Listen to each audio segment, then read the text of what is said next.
Welcome to Offside with Oaks, and here we go. I haven't done a podcast for a very long time. The reason is because the Leafs suck. And it's evident that the Leafs suck. You don't have to tell me about 1967. I get the Leafs suck. But you know what? I'm a Leafs fan. That's just the way it is. Now, the reason I specifically haven't podcasted is because, honestly, my heart hasn't been in it. Usually when the Leafs are doing bad, you get the negative comments, you get the anxiety, you get the insanity, you get the aggression. But this year it's taken on a whole new taste. And that taste is parsnips. Parsnips are like the worst taste in the entire world. Trust me. And that's exactly the taste that's in my mouth when it comes to Toronto Maple Leafs, social media, and fans in general. It's one thing to be upset that your team has the most expensive tickets on the planet and that the team is losing. I get the upset attitude. I get the anger. I get that. What I don't get is people crossing the line. I've been a Leaf fan since the 70s, and growing up on the East Coast, it was really apparent that, the media had certain boundaries they couldn't cross. Now that I'm growing up and I'm in the great city of Toronto, I see that that's not the case. The media have absolutely no boundaries, and it translates into the fans having no boundaries at all. I mean, this year, I've heard people talk about Kessel's weight, keeping in mind that Kessel's played like 430 some odd straight games with the Leafs. I've heard people call Nazem Kadri a terrorist. And how many Lebanese terrorists do you people actually know? Because I have Lebanese friends, and none of them are terrorists. So the comments about Kadri being a terrorist are just ridiculous. The comments about Lupul banging Dion's wife, we've all heard them. And even if they're true, they're none of your business. That's between Dion Phaneuf, Joffrey Lupul, and Dion's wife. Those comments shouldn't even be brought up online. Just like the comments about April Reimer. People that rip April Reimer because of the way James has played. Why are we even going there? Listen, the fact of the matter is, the first 3 seasons that Reimer was here, he didn't have a losing record. Bernier came in, was given the #1 job. Reimer has basically gone downhill since there. Will he be a #1 on another team? I think he can be. Will that happen in the offseason? Probable. Bernier has been an absolute bust since he's come here. To be honest, if you look at his complete body work, he's a free agent, a restricted free agent, and his camp is talking about him getting $5 to $6 million a year for 5 years or more. No thanks. We've got Bebo, we've got Sparks, we've got Gibson in the minors. Give one of those guys a shot. Put him with Reimer. Let Reimer be the #1. If you truly want to do a rebuild, have Reimer as your #1. Have Bebo or Sparks or Gibson as your backup. I would like to see Sparks as the backup, to be honest. I think he's earned the shot. To be given a shot at the NHL. He's played well in the AHL, he's played well in the ECHL. Let's give the kid a shot. See if he's got the jam. If not, sign a veteran goalie to back up Reimer and get rid of Bernier. Now, I mentioned the comment about how growing up, as a fan of the Leafs, the media always had certain boundaries and the fans had certain boundaries. And I believe that this year, fans and media have crossed the line. So let's talk about a guy that gets a lot of hatred on social media and a lot of hatred from the media. His name is Nazem Kadri, who, by the way, is of Lebanese descent, but he's Canadian. Born in Ontario. Grew up playing hockey in Canada, in Ontario. Played for the Kitchen Rangers and the London Knights. He's about as Canadian as you're going to get. He's had a rough season, no doubt. Now, he's had some issues in the past, allegedly with Ron Wilson, but everybody knows Ron Wilson has the IQ of a burnt camel's foot, so let's not even talk about Ron Wilson. He had some moments under Carlyle where he looked like he was going to be something special, but since Peter Horachek has come in, Kadri's been basically ineffective, and in my mind, I don't think Kadri and Horachek get along, and if you don't get along with Horachek, you become Horachek. What that means is you get screwed. Now, Nazem Kadri and Mark Fraser were teammates on the Toronto Marlies. They were teammates with the Toronto Maple Leafs. And that brings me to the game against the Oilers on the other night. Now, I saw the hit. I saw the hit like 1,001 times. I've watched it hit from every angle. Players have to be responsible for their actions. I get that. So if his elbows are up or whatever and he hits a guy and the guy, it's a bad hit, he's got to get held accountable for that. But if you slow that play down, if you slow the clip down and you watch, you can actually see Kadri's doing his best to avoid that. And as he's trying to avoid it, his arms kind of go up. So I honestly think the intent was definitely, I don't think there was intent to injure him. I don't think that Kadri is the kind of player that actually wants to hurt players. I think he's aggressive, and I think he's at times reckless, and he should be held accountable. But I do not see the intent. Now, the NHL came down with a 4-game suspension for Nazem Kadri today. And the NHL said he's a repeat offender. See, I haven't done a podcast for so long, I don't even know how my mouth works anymore. That's why I'm better at Twitter, well, except for this hand.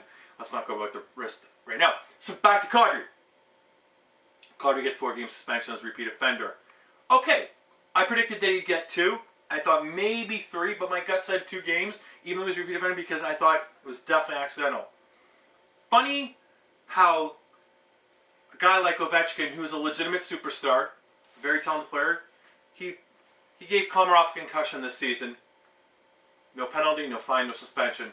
He put out Holzer while he was still a member of the Toronto Maple Leafs. No penalty, no fine, no suspension. He's went after Letang. He's went after Reimer. Ovechkin has a history of being a headhunter and a cheap shot artist. Never gets suspended. Never gets suspended. Never gets suspended. And some people will say, hey, he gets suspended. When was the last time Alex Ovechkin got suspended? How many guys do you actually have to give concussions to before you'll get a suspension? Go back and look at the Komarov hit from Ovechkin. That was a dirty hit.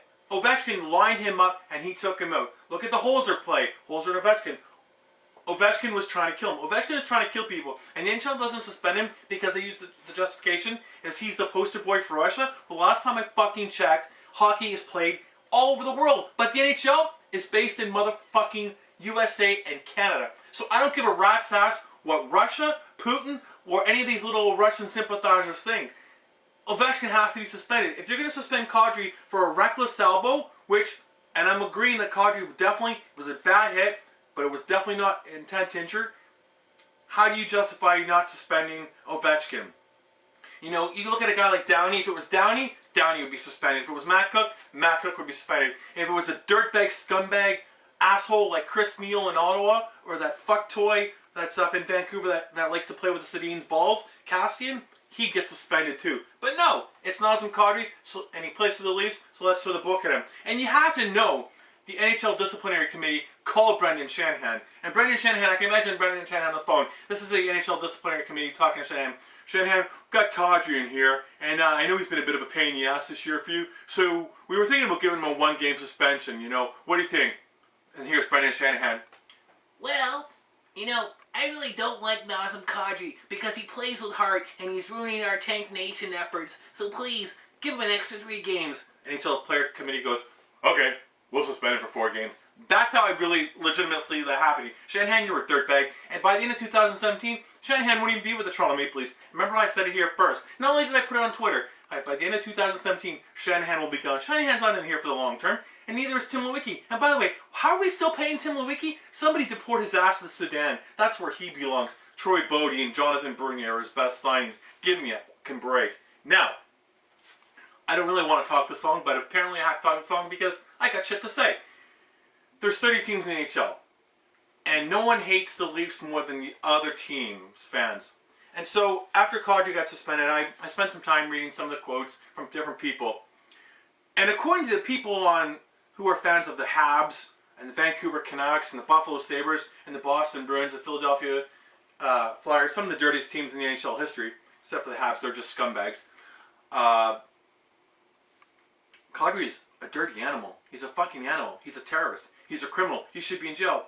The last time I checked, every single team in the NHL has a player that is reckless or could potentially be deemed as dirty.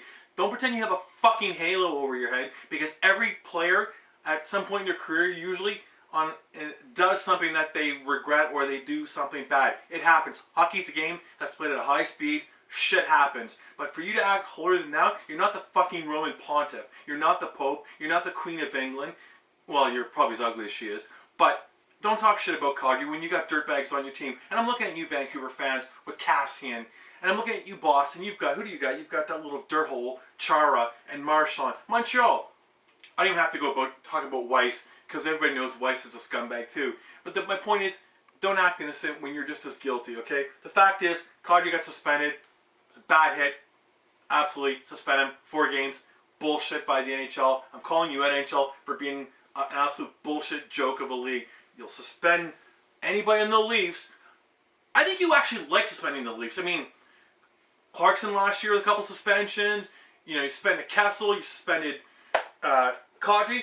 Actually, how about try suspending other players in the NHL? Namely, ones like Ovechkin who are headhunters. Now, really, really quickly, because I don't really want to get into talk about next year, because I'm going to save that for either a written blog, or maybe I'll do another podcast at the end of the season, when the end of the season happens and draft days happen, July 1st is going on.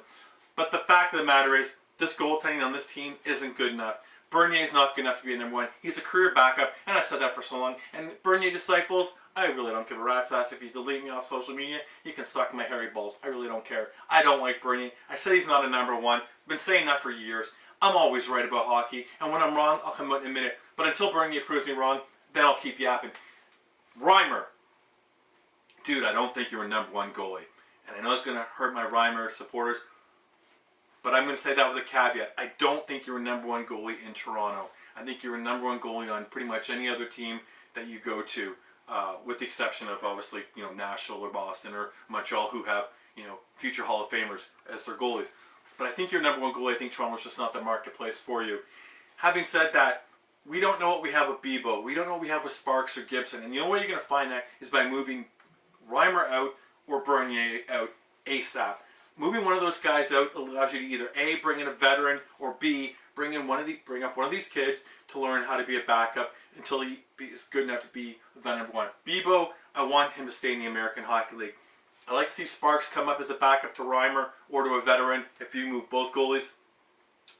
But that's just my own thoughts. The coaching situation this year is a joke. The whole team is a joke. Media's crossing the line with comments. Fans are crossing the line with comments on social media. And these are reasons why guys like me don't tweet about the Leafs as much. These are why guys like me don't do these podcasts, because honestly, there's just so much negativity. And I love my team. And I honestly just can't sit and listen 24/7, 365 days a year about how bad the Leafs suck. I get it. Been watching this team since the 70s. For you fans who've been watching the Leafs since the late 90s or the early 2000s, cool, awesome.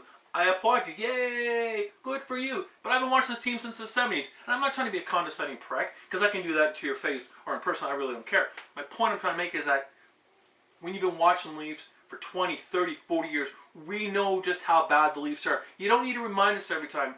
So if you're going to criticize the Leafs, all I'm saying is maybe try keeping it classy. There's 1,000 ways you can rep a person. Like, for example, everybody knows I don't like Joffrey Lupus. So, instead of calling him Lupul, I call him Lupus, which I really shouldn't call him Lupus because that's really insulting to Lupus itself. But no, you look at Joffrey Lupul, for example, and he hasn't scored a point in, 15 or 16 games? So you can point that out going, we're paying a guy $5 million a year to not score in 15 games.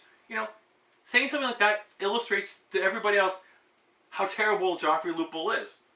But I didn't trash him by saying that. You're simply stating the truth. All I'm saying, guys, is there's a way to keep it classy, and I think you should. But you won't, because, you're bitter, you're angry, you're degenerates, you're delusional. You're all the things that most of us Leaf fans are. I'm just saying, before you say it, think about what you say. Do I think about what I say?